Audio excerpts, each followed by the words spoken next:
正解。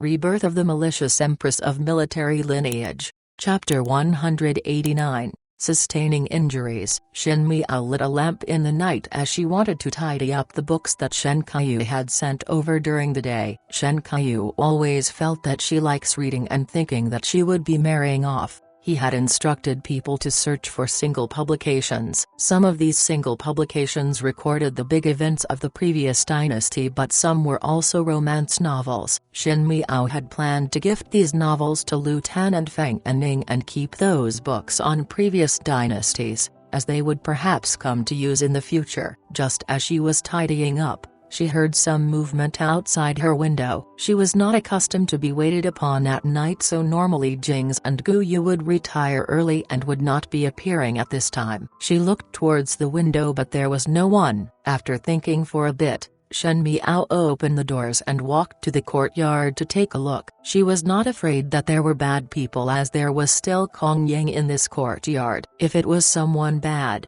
Kong Yang would have long taken action. Who knew? When she walked into the courtyard, she saw someone standing under the tree. She was startled and took 2 steps forward with the lantern and found that it was Zi Jingxing. Zi Jingxing did not wear his purple long robe and instead changed into an entire body of black clothes. When he was wearing his purple robes, he was a noble gentleman, but when wearing black, there was some air of a cold-blooded austere around him. A lazy smile was hanging on his face as always, and watched as Shen Miao walked up. Shen Miao felt that something was wrong with Zi Jingxing, but she was unable to say what was wrong. She stood by Zi Jingxing and asked, "Why stand here?" If it was in the past, one feared that Zi Jingxing would have long self-invite and entered her room to drink tea. Zi Jingxing's lips was raised, and before Shen Miao could talk, Zi Jingxing suddenly fell towards her. Shen Miao unconsciously supported him but felt a large area of wetness behind him. Using the weak light from the lantern to look,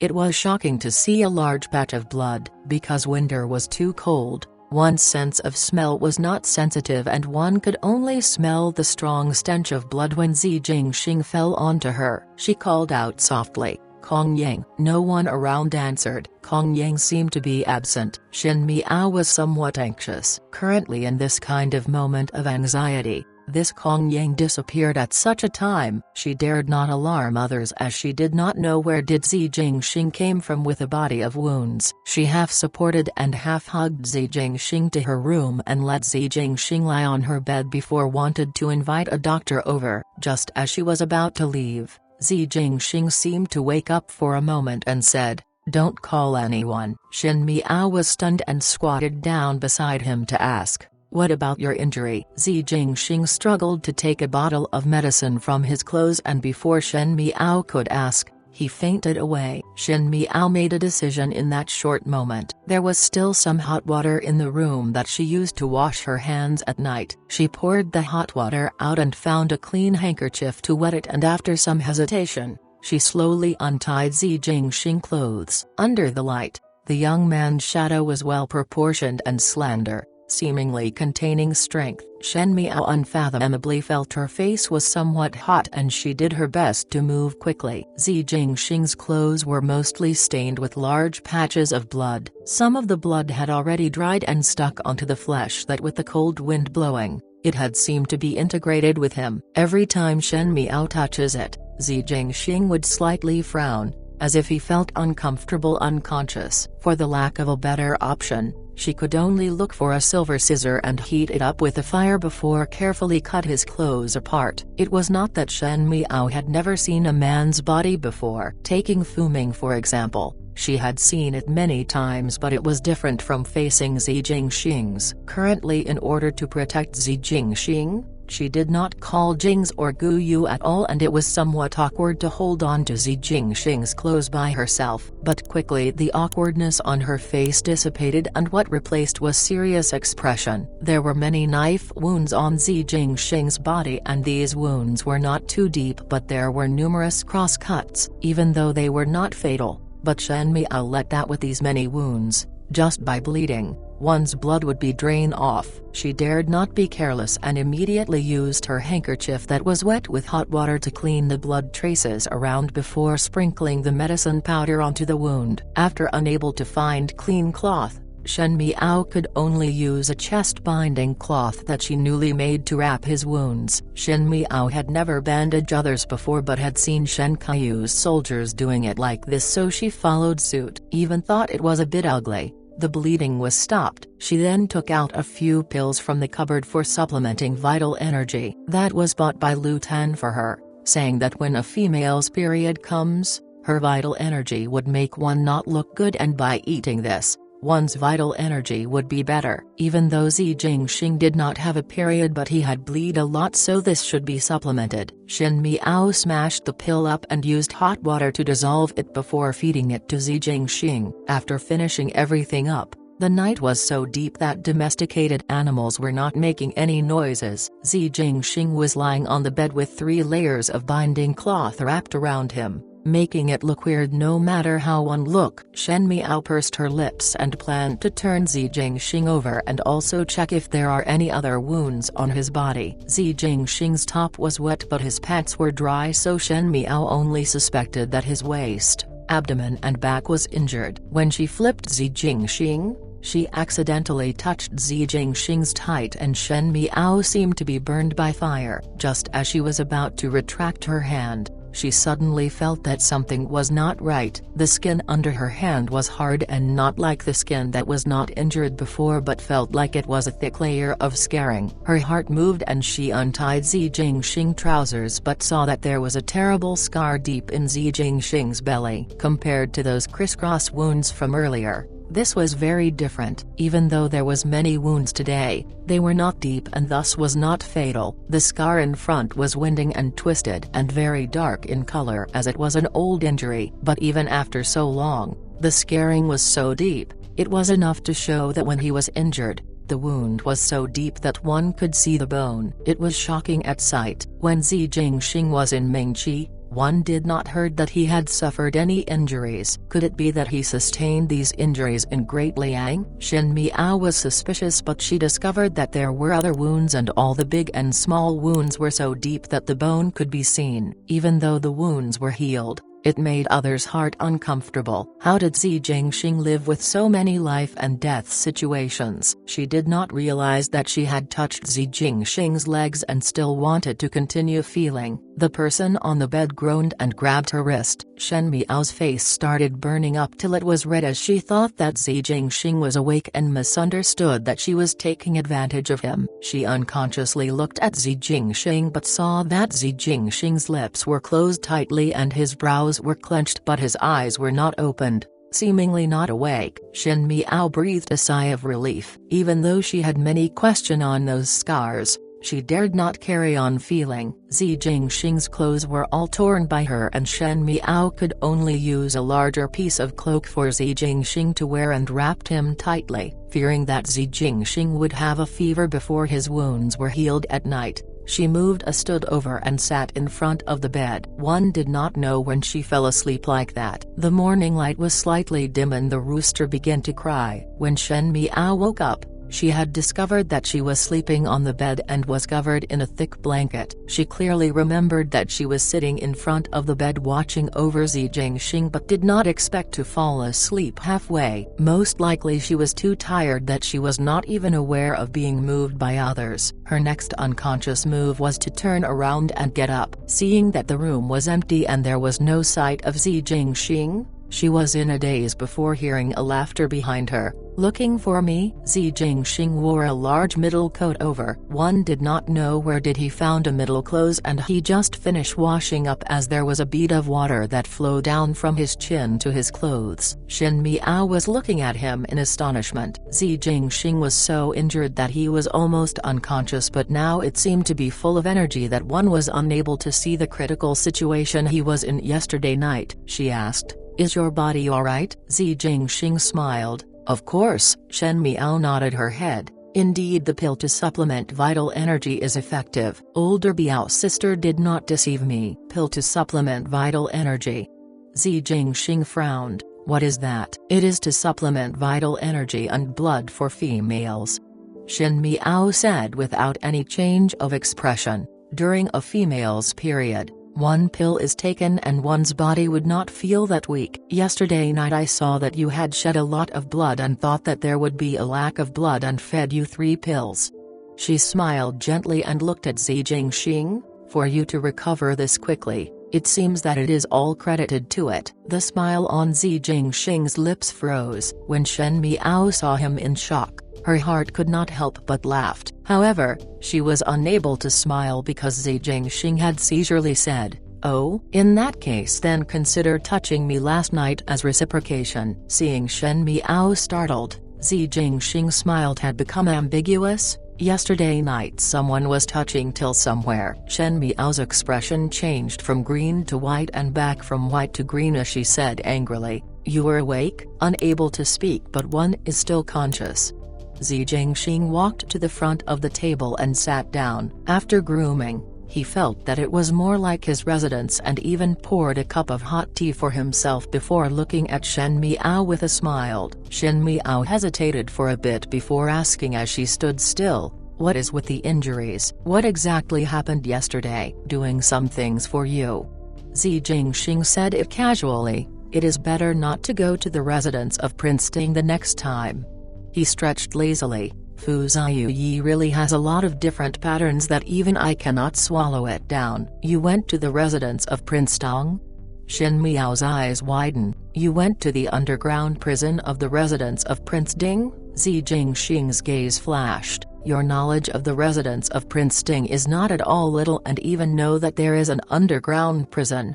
He said, "Correct, I went there for a walk yesterday night and rescued Pei Lang out in passing." Shen Miao looked at him stunned. He did not expect that Zi Jingxing would personally rescue as Zi Jingxing's identity was sensitive and Fu Ziyi was not one who could be fooled easily. Once Fu Ziyi discover any clues, Zi Jingxing would inevitably have a lot of troubles. Shen Miao requested Zi Jingxing's help as she knew that there were many talented people around Zi Jingxing but did not think that Zi Jingxing would put himself in danger. Shen Miao could not tell the feeling in her heart, but if it was the residence of Prince Ding then Zi Jingxing's entire body of injuries would be justified. Fu Ziyi was a very cautious and paranoid person, and because he also had many enemies, Prince Ding would put on an appearance that it was impervious to criticism. As for the underground prison of the residence of Prince Ding, those who were locked there were all important criminals that were deemed so by Fu Ziyi. Most of the spies from his enemies would be sent here, and as the prison was hidden,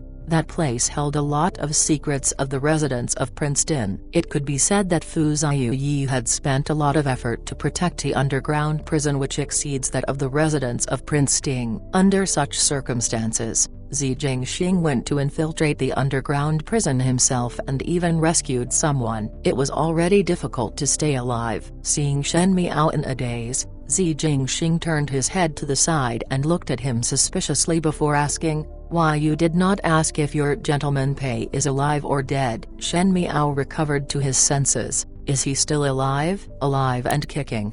Zi Jingxing's eyebrow rose. "Not even a spark has landed on him." Shen Miao caught the keyword in his words. "Fire?" "I set a fire to the underground prison of the residence of Prince Ding."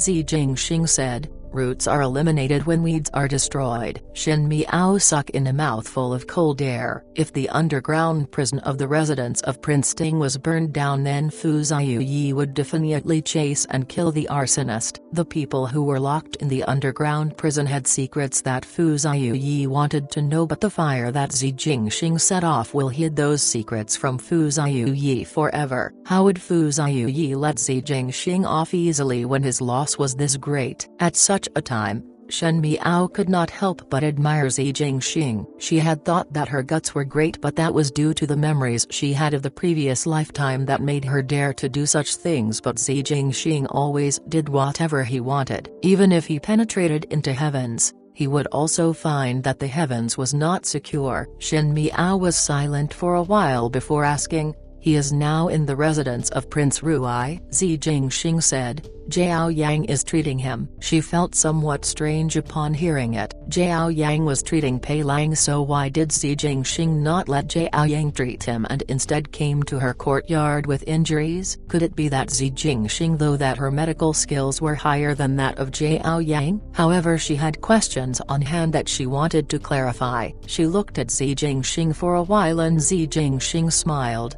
What are you looking at me for? I am not this kind if it was not for you. How did the injuries come out? Shen Miao interrupted his words. There are a lot of guards at the residence of Prince Ting and Fu Ziyi has a number of suicide soldiers.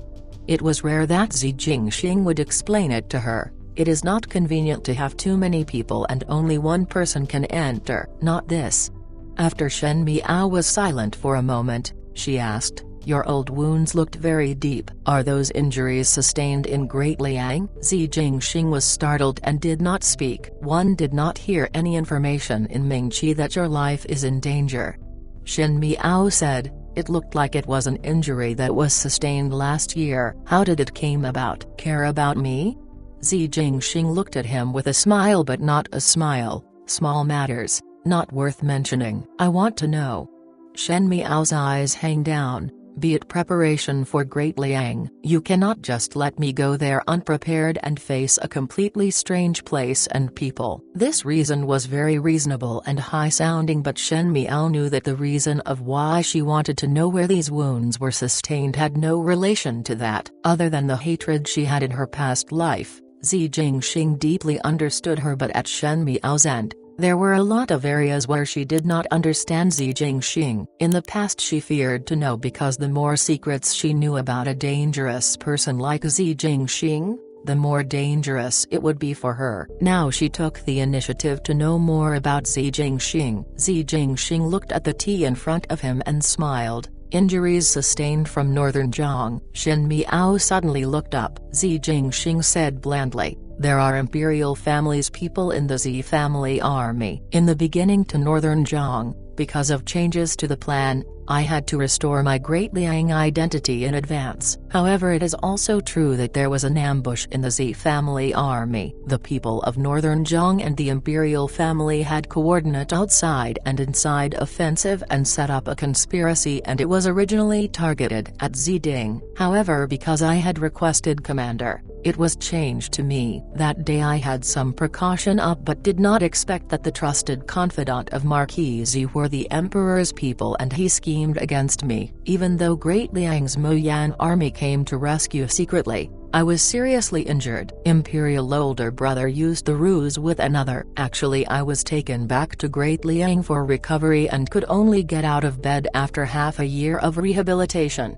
He looked at Shen Miao and smiled disapprovingly. Accurately speaking, it was sustained in Mingqi. A wave washed over Shen Miao's heart, but in a flash she woke up to reality. She was thinking of how could Zi Jingxing be wounded, so it was like that. Many things had changed from the previous lifetime, and now in the Zi family's father and son was one of it. In the previous lifetime it was Ziding that went for the expedition first and the army was defeated and he was dead. Afterwards the residence of the Marquis of Linan declined and Zi Jingxing took the imperial decree and set off for another expedition, but had an ending of having 1,000 arrows pierce through his heart. Not mentioning that Zi Jingxing did fake his death. The one key point that's certain was that it was the Fu family that planned early on for the residence of the Marquis of Linan to have the father and son to die in the battlefield. Because of some changes in this lifetime, one did not know why did Zi Jingxing changed his mind and went on the expedition in advance. The emperor initially wanted to deal with the Marquis of Linan, so one took the situation and changed it to Zi Jingxing. When Zi Jingxing died, one did not expect that the Marquis of Linan would be ruined at a stroke, that the imperial family need not have to take further action. Like this,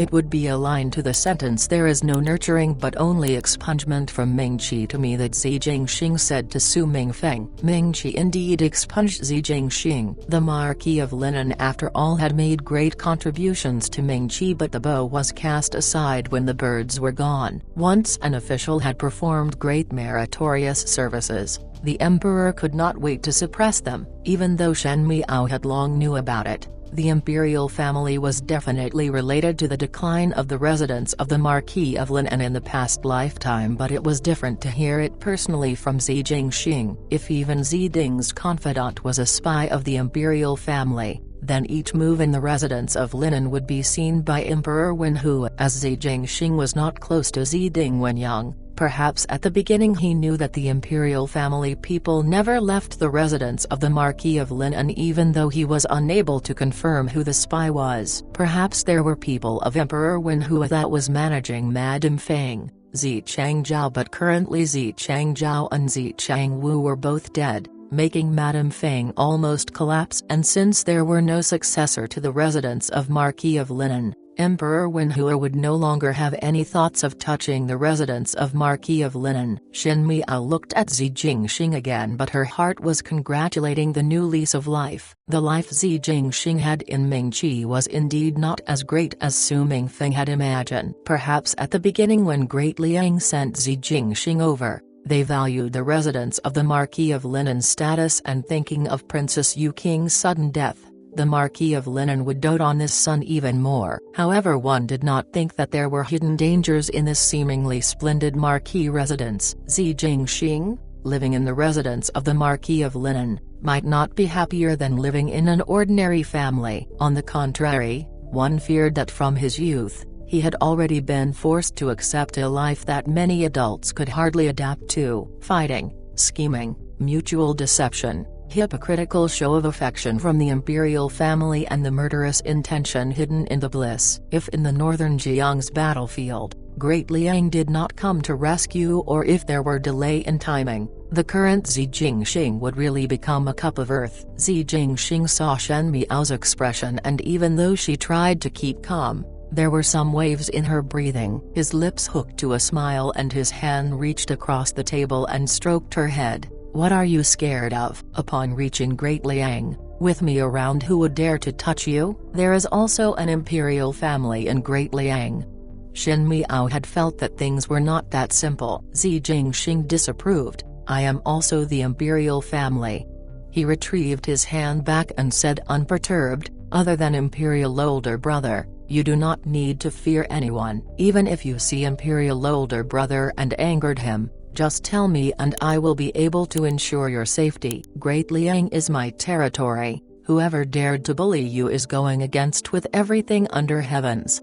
Xi Jingxing said, "In the future, the tough straits in Mingqi will not be mentioned, else it would hurt one's self-esteem." He laughed teasingly, but Shen Miao felt a little sour in her heart. How could it hurt one's self-esteem? It was just that the past was not considered happy and not worth mentioning. After suffering for many bitter years, the imperial descendant that should have enjoyed no worries and filled with innocence but was indeed living a life of an ant under the pressure of another country. After speaking some more words, the skies brightened, and seeing that it was almost time for Jings and Guyu to wake Shen Miao up, Xi Jingxing then left. After Xi Jingxing left, one did not know where Kong Yang pop up from. Shen Miao glared at him before asking, "Why are you not present last night?" Last night Xi Jingxing was injured and in such a critical situation. Kong Yang disappeared, and now that he appeared, he had already left. Kong Yang's apologetic voice sounded, "Young madam,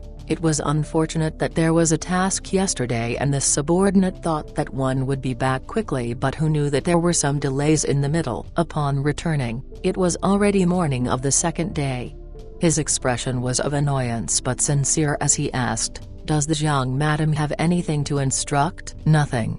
Shen Miao waved her hands and closed the window before walking away. Kong Yang jumped back up to the tree, feeling very wrong in his heart. Yesterday night Master had instructed him not to make a noise, so Kong Yang could only stay on the tree the entire night and did not even cover himself with a blanket. One did not know what Master and young madam did in the room. Thinking about it again, Master only suffered a slight injury but still came all the way to the Shen mansion in a rush and did not even let Gentleman Jiao stop the blood and instead let it flow to the entire body just to make young madam's heart ache. The pitiful one was him, being blown by cold wind for the entire night, still being blamed by young madam and master did not give any reward at all. How come no one heartache for him? At the other end, Zi Jingxing was walking on the road towards the residence of Prince Ruai. Zhao Yang had already made changes to all the residences between the residence of Prince Ruai and the Shen mansion, that there were no wall obstructions between the residences, and it had almost become a long series of big courtyards. The cold wind in deep winter was heavy and his loose-fitting middle clothes was only arbitrarily covered with a black cloak. With the contrast of black and white,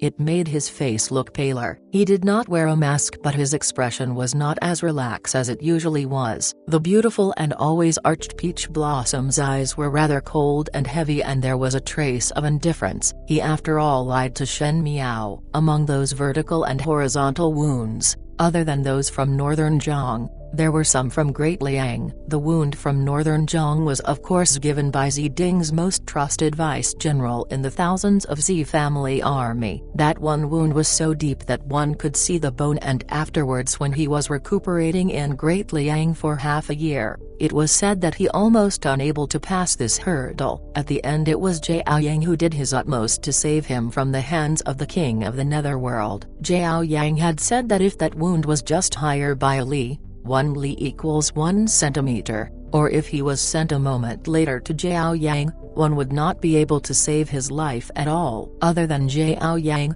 Emperor Yongle and his confidants that knew of his injuries, no one outside knew about it. After appearing in Great Liang, he was still the grandly dressed and perfect-looking Prince Ruai. It was just that it was not an easy matter to have a prince of the first rank suddenly appearing in the imperial family. Even if Emperor Yongle used the imperial might to suppress it, everything in this world was related to interests. The appearance of Prince Ruai would cause some people's interest to be impacted. Thus, there were endless of sneak attacks, assassination and conspiracy, and the means were extremely difficult to distinguish. It was not that there was no moments of life and death and that it was so dangerous that one's life was on the line. He had suffered a lot of injuries. The fight in Great Liang was more dangerous than Mingqi. After all, his identity was hidden in Mingqi, and the imperial family was targeting the entire residence of the Marquis of Linen and not him alone. In Great Liang, all the danger came from the title Prince Ruai, and all the small and big hidden attack wanted his life. And after every time when the dangerous period was over, he would appear in court on the second day and was still that smiling and lazy Prince Ruai. After a long time in the hearts of everyone, Prince Ruai was one who had deep schemes and scary abilities. They no longer make rash moves, and they would show respect and fear to him. In their hearts, they could not wait for Prince Ruai to die, but had to nod one's head and bow in front of Prince Ruai. That was what Zi Jingxing wanted at the risk of his life. He had used 2 years to seat steadily on the identity of Prince Ruai of Great Liang, and there was no one who dared to doubt him, challenge him or scheme him. Those assassination attempts during the snowy nights and traps that were set in court were just like the dark clothes he wore yesterday, all being cut up. Standing under the light was a person who was forever elegant and dirt-free. Shen Miao had said, "Be it preparation for Great Liang. You cannot just let me go there unprepared and face a completely strange place and people." In this winter morning, Zi Jingxing walked slowly, and as his green boots stepped on the snow, a squeaking sound was made and the ice crystals swayed from the tree, just like gems were hung. A faint smile floated on his lips. What was there to prepare? Anyways, he would clear all the troubles before then.